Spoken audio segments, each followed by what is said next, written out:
and I'll say, I've got just a thing, and maybe I'll show them this video.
Hi there, here I am in Lisbon. This is the first day of the state of emergency.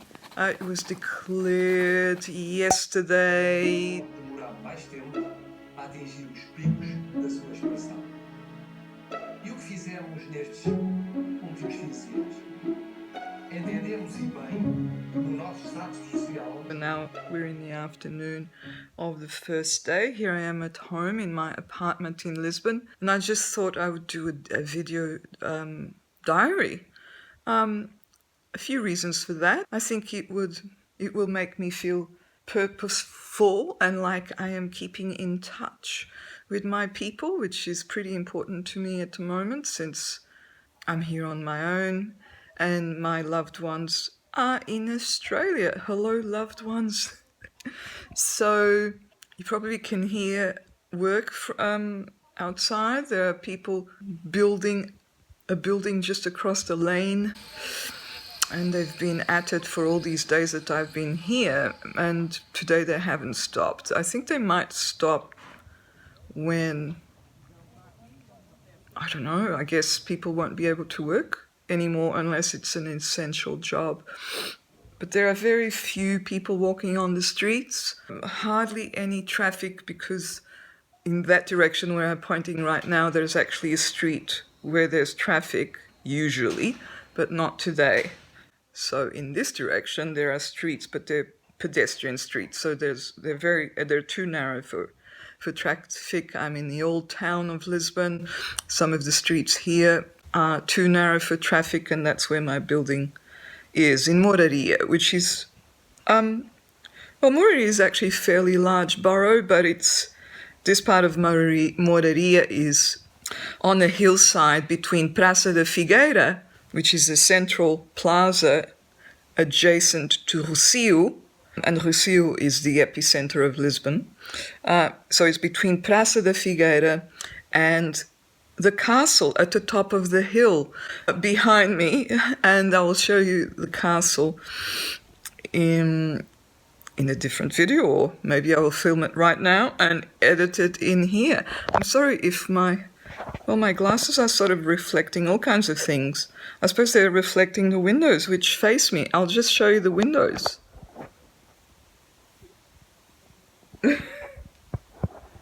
Anyway, I guess I've got to learn a few things about how to do filming. I don't even have one of those things to hold my iPhone, so... Hi friends!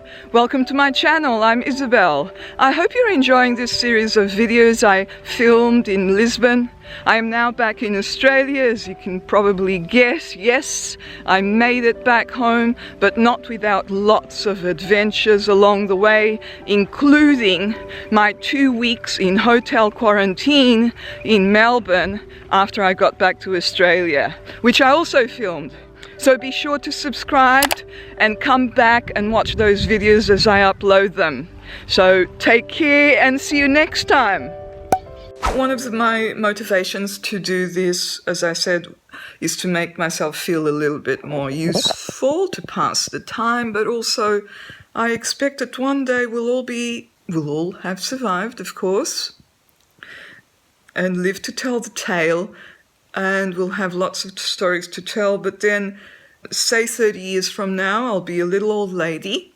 My grandchildren will ask me, tell us about the pandemic of 2020. And they'll be doing an assignment for school. And I'll say, I've got just a thing, and maybe I'll show them this video diary, because this experience in Lisbon might be a little bit different to the experience of people in Australia right now. In fact, I know it's very different to the experience in Australia right now, because Australia is taking it easily, let's say. They're not being very proactive, in my opinion, about implementing measures to prevent what will probably happen, which is mass, I don't know, maybe not. So schools are still open, or they were when I last looked. Universities have just closed, or at least my youngest daughter's university has just closed in Brisbane. And there are alarming news, or lack thereof, of just how relaxed everyone seems to be about the impending crisis. I was amazed to receive today in my inbox courier mails. That's the newspaper, the local newspaper in Brisbane, which is where I live. Their news headlines, one of them was, it was coaxing people to visit their local bars and drink up, or something like that, because I guess they want to support local business, which I get, but they were also encouraging people to get together, which is certainly the opposite of what people are being told to do in most of Europe. I'm thinking definitely in Portugal, they're told to keep social distancing. In fact, I mean, of course, now more so than ever, we're in a state of emergency. So we're not allowed to go out unless we need to get some food or medication, or I don't know, that's about it. I guess these people building the building are allowed to come to the building site. Maybe they're closing up the building site. I'm not sure what they're doing. But yes, there's still a little bit of movement today.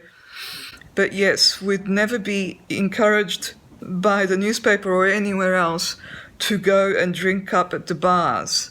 I'd say that most of them would be closed. The restaurants that are open will be I'd say that very few restaurants are open, because here takeaway is not something that is done as much in restaurants as is done in Australia and places like UK and America. So takeaway is not as much a thing that is done here. So I'd say that restaurants will close full stop. I'm pretty sure they're already closed. Bars, obviously, because it's not even food that they serve.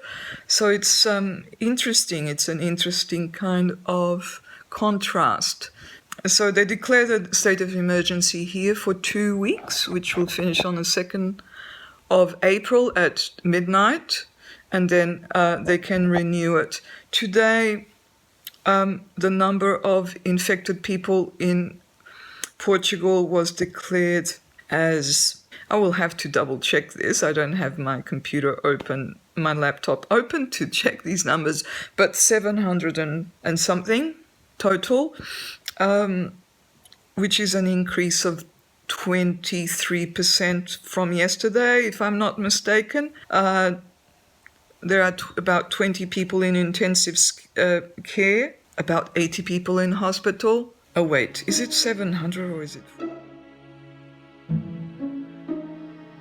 So behind me you can see my bedroom and my bed. That's where I sleep. This is the main room. It's a very small apartment. And then there's the kitchen. And then there's a tiny bedroom, which is where my 2 daughters used to sleep when they joined us here in Portugal. And that's sort of filled with personal items, because I keep that particular bedroom closed and I rent out the rest of the apartment while I'm in Australia. Not very much, actually. I rent it out like maybe 3 or 4 months per year because I'm not trying to run a business as such. I'm just trying to, I don't know, cover costs, maintenance costs, and just generally cover costs, I suppose, because I do have to pay for utilities and internet and so on. But that's where I am. And yeah, so this morning I woke up, and after not having slept very well, because I woke up in the middle of the night, a little bit anxious because for all kinds of reasons, which are fairly, they're to be expected, to be a little bit anxious in these times. But I have to look out for that, because if I'm on my own, I might get in my head a bit too much, especially if I turn on the TV, it's non-stop news about the virus that has started all this. And if I turn on the laptop,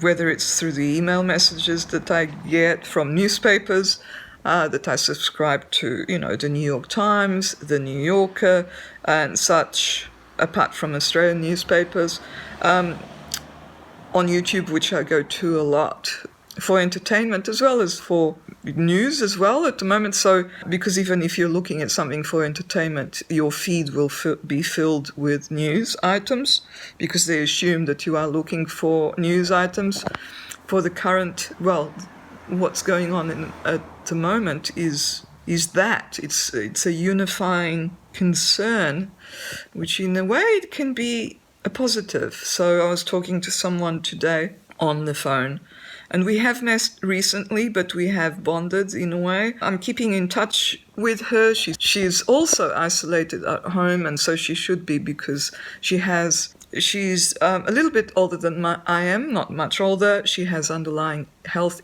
issues, and so it's definitely very important that she stays home. And so we were exchanging thoughts and ideas and concerns, and we were wondering whether this will be actually, in a way, a positive thing that we will, those lucky of us to survive, and there will be people who do not survive this, will look back and think that maybe we've learned something about solidarity, about what is really important, and maybe the economic depression won't be as bad as they are predicting. I mean, we all see the effects right now. Everything is shutting down.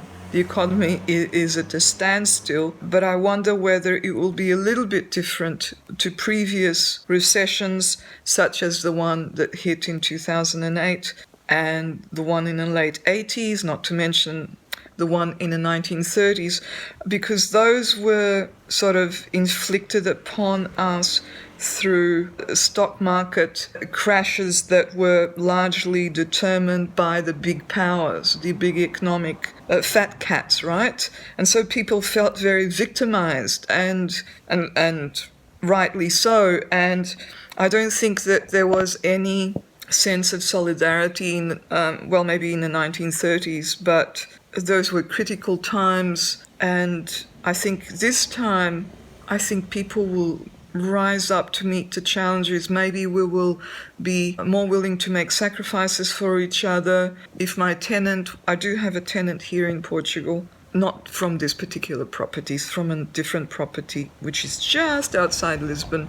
If he told me that he couldn't pay the rent for 3 months, I might say, look, don't worry, we'll figure something out. I don't think I would be very unusual in doing that. I mean, of course, I'm in a privileged position where I'm not expecting to be flung into abject poverty. I am expecting for economic difficulties to arrive and affecting me very personally, as well as those close to me. I am expecting that. But I am thinking that we will be rising from this challenge very willing to not just help ourselves, but help each other. The environment will benefit because look at no traffic, no carbon emissions, fewer. Yeah, I'm feeling positive.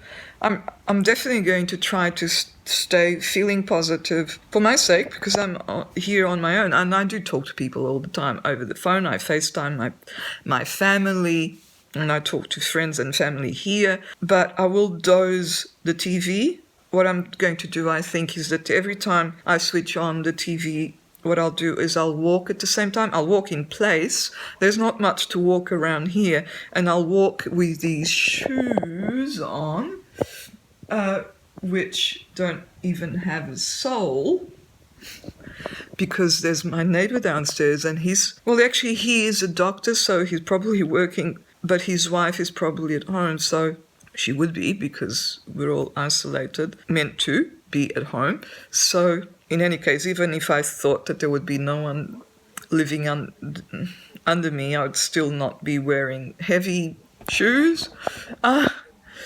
This is a very old apartment, so I can hear the footsteps of anyone walking on the floor above me. I can hear them snoring during the night. Isn't that amazing? That would appall most Australians. It probably would appall most people, but it doesn't appall me necessarily. It's just a curiosity. It's very quiet in here, in this neighbourhood at night, even in normal times, because there's no real traffic very nearby, and it's just an extremely quiet place. So maybe because of that, I can hear people snoring either above me or in a floor below. I'm not sure, maybe in both. And maybe they can hear me. I'm not too sure. I don't hear anything else. Don't be worried about that. But in the middle of the night, if I do wake up, I do hear snores. So that's kind of funny. So what I'll do is, I'll put on the TV, but I'll be walking in place, because I do want to walk at least 10,000 steps a day, as my Fitbit determines. I find it important for my health, not just physical health, but mental health, to stay active. So far I've been going out and walking. I have a little, I go to the river. I keep my distance from everyone, because we haven't been in a state of emergency, but they have recommended social distancing. So basically, when I go for a walk, I don't go close to anyone.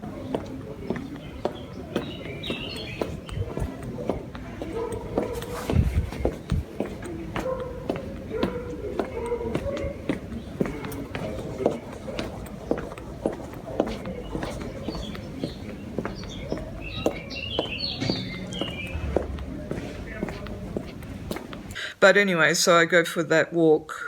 I've been going for a walk every day, but today I'm sort of wondering whether I will go. I feel like going. I might go, actually. I was sort of thinking that maybe I wouldn't go because it was a bit too windy. Lisbon can get pretty windy even in warm weather, and it's very warm weather at the moment, even though, I am wearing a long sleeve thing. It is not yet spring, but it's still winter. But yesterday when I went out, it was so warm. I regret taking my little sleeveless vest that you see hanging there in the back of the chair. But I think I will doze on the news, because we know what they'll be saying. I will want to know what is happening, both in Portugal and in Australia and in Europe. Portugal is part of Europe. I will have to be a little bit careful, because it can get overwhelming pretty quickly, even if you don't have anxiety issues, which I don't think I do. I'm not the world's most relaxed person, but I don't think I have anxiety issues as such. They said that you can go for a walk as long as it's just you. You're not allowed to go for a walk as a group. On the way back, I might buy something, maybe fruit, because I've only got 1 mango left and 2 apples. I might buy something else. I'm trying to keep a pantry worth of, at least 3 days' food. So, this is my pantry. I've got rice.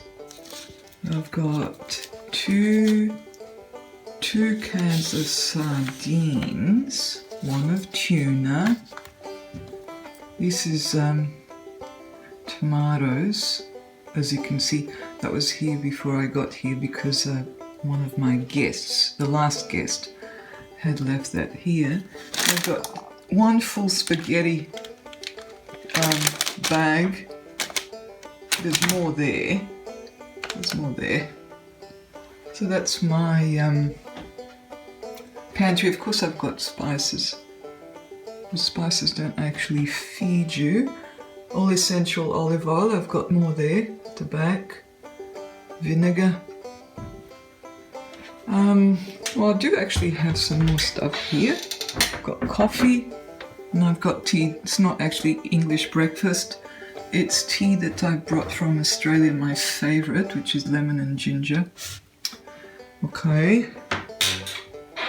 And here I've got some biscuits I bought 2 days ago. I might get some more when I go out next time. Let's see what I've got. In my freezer, this is my pride and joy. Got some frozen soup from a container. So I buy a container at the supermarket. I eat half of it or put it in the fridge for later, and I freeze the other half. I'm freezing a lot of bread, so this anything I don't eat, I just put in the freezer. What's this? Oh, these are sort of burger patties, chicken burger patties. This is going to be, this I bought before the state of emergency. It's actually very nice duck rice, frozen duck rice. Lots more frozen bread, some frozen vegetables. These are frozen. These here are frozen meatballs that comes with a sauce. They're actually pretty tasty. It is processed food, but in the state of emergency, you don't look at those things. This is ice cream left over from a dinner party I had, and of course, I will be treating myself with that. I'm trying to make it last because it's not the kind of thing I will be shopping for on my own. I'll be carrying food home and not, it's not a car thing. Anyway, here I am. This is the fridge. I've got half a melon. I've got some jam. I might get some more jam. This is olive paste, again, left over from the dinner party. These are my eggs. I think I might add some more because I'm down to 4 eggs. My butter. This is some yummy, yummy, yummy cheese. Left over from the dinner party. There's some bread that I'm using at the moment, pawpaw, which is a wonderful thing. It's an orange food, so I always think that orange foods are more healthy than other colours. This is something I might have to eat soon. Lettuces. I've got maybe a bit more. Well, I've got one. This is full, and this is sort of half full. That's milk. So, this is mustard, but that was for a recipe. I don't actually eat that much mustard. I don't think it's very nutritious anyway. 2 apples and 1 mango. Not too bad, but I think I will stock up on more fruit when I go out. I really don't want to run out of fruit.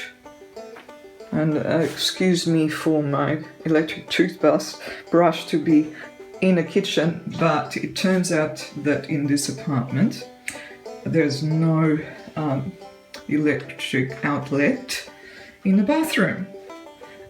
So yes, this is my kitchen. That's my pride and joy. That was actually a wedding anniversary present from my husband. He's very fun, isn't he?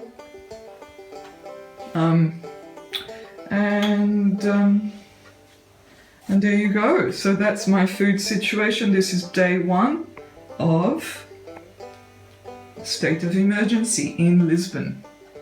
I don't expect supermarkets to close or food supplies to close, but you never know. What if I get a little bit sick? What if I get the virus? I mean, I will need to stay home. I would be self-quarantining, and in that case, I would not be able to go out at all.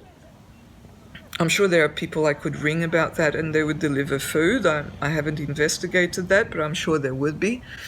But even so, I want to have at least 3 days of food, which is, in my case, not that I don't eat a lot, because I actually quite like food. I mean, I don't overeat, I guess, but it's not like I eat like a little bird, like people seem to do. 1 lettuce leaf for lunch. I'm not like that. And so I'm sort of, I'm not hoarding, but at least 3 days worth of food in my pantry, definitely fresh fruit. I think I'll do that.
Saw a plane crossing the sky on my window. There's a window, as I showed you, that's facing me. It's good to see that planes are still taking off, apparently only to Europe. No more planes to outside Europe, and that's why I'm actually physically stuck here. Yesterday was the last plane allowed to leave Lisbon outside of Europe. I could have taken that last plane. In fact, I had tickets booked for that last plane. It was the last one for Emirates, an Emirates flight at lunchtime, and it would fly to Dubai, and then from Dubai it would fly to Brisbane 8 hours later, or 10 hours later. So I would need to stay in Dubai for 10 hours, Dubai airport, I mean. And at the time, not at the time, but I started to become very nervous about flying in these circumstances and risking being stuck in Dubai with no more flights out of Dubai, because what had been happening in the previous weeks was that Emirates was constantly cancelling and reschedule my flights out, so that every time that I looked, there would be an email from Emirates saying, now you're flying at these times and this and so on. And I was terrified that I would get to Dubai and there would be no flight to Brisbane. But not only that, when I realized that it would probably be, I don't know, I couldn't have known that, I guess. I didn't know that the Portuguese government was going to declare there would be no more flights out of Europe, because they don't want any flights from outside of Europe to fly in either. So that's why they declared that. But anyway, I rang them and rescheduled the flight out to the 1st of April, which is 1 day before the state of emergency finishes. So that flight will probably not happen. Yeah, I'll see. I mean, I'm not that panicky at the moment. I know that my family are safe. I mean, my 2 daughters are young. Even if they catch the virus, I'm under the assumption that it won't be serious. My husband is a very healthy individual. He's my age. He's hardly ever sick ever. So I also assume that he won't get very sick if he catches it. I do have an elderly mother-in-law. I do worry about her. I will make sure that I ring her very frequently, if only to give her a sense that we're all thinking of her, even, I'm definitely thinking of her. And so as long as I know that my family's safe and I am safe, I'm okay. If I can't fly out on the 1st of April, out of Europe to Dubai, I'll do it on the 3rd of April maybe. And if I can't do it on the 3rd of April, the 2nd of April is the end of the state of emergency. And if I can't do it on the 3rd of April because they renewed the state of emergency, then maybe I'll figure out a way of flying to a different country in Europe where they are flying out of Europe to Dubai. I'm sure I'll figure something out. I don't intend to be here too many months. I know that once I arrive in Australia, I'll be in self-isolation for at least 2 weeks, and I think that's a very good idea, frankly. I've already cancelled the course that I would be teaching when I arrived. In theory, I'll get there, if all goes well, I'll get there into Australia before Easter. And so that's what I'll be doing. So I think I'll put on some pants because I don't have street pants put on, not just because these pants are more comfortable, but because I don't want to wear street pants indoors because you never know what germs I'll be bringing back in. So I take them off when I get in. I don't wash them like some people do immediately, at 90 degrees Celsius, but I do take them on straight away, and then, I wash my hands and all that after I do so, and change into clothes that the kind of clothes I only wear while I'm home. But I think I'll go for a walk. I might take a few pickies. But one of the reasons I didn't go out today, or I thought I wouldn't go out today, was because it's a bit windy, and when it's a bit windy, because I don't actually have a mask, I was going to sew some, but I haven't sewn any yet, and that's why that's out, because I was looking for material, spare cloth to sew some masks, is because in the wind you never know who's walking in front of you and they might cough. You don't know. I just feel a little bit less safe when the wind is stronger. But you can't stay at home. And, how many steps have I done today? I'm just looking at my Fitbit here on my wrist. I've done 3,400. Not too bad considering I'm in a 45 square meter apartment and I haven't gone out yet. But, I think I'll go for at least 7,000 steps. I'll go down to the river and back if they let me, and I'm sure they will let me. Okay, well, I'll see you tomorrow on day 2 of State of Emergency in Portugal. Bye-bye.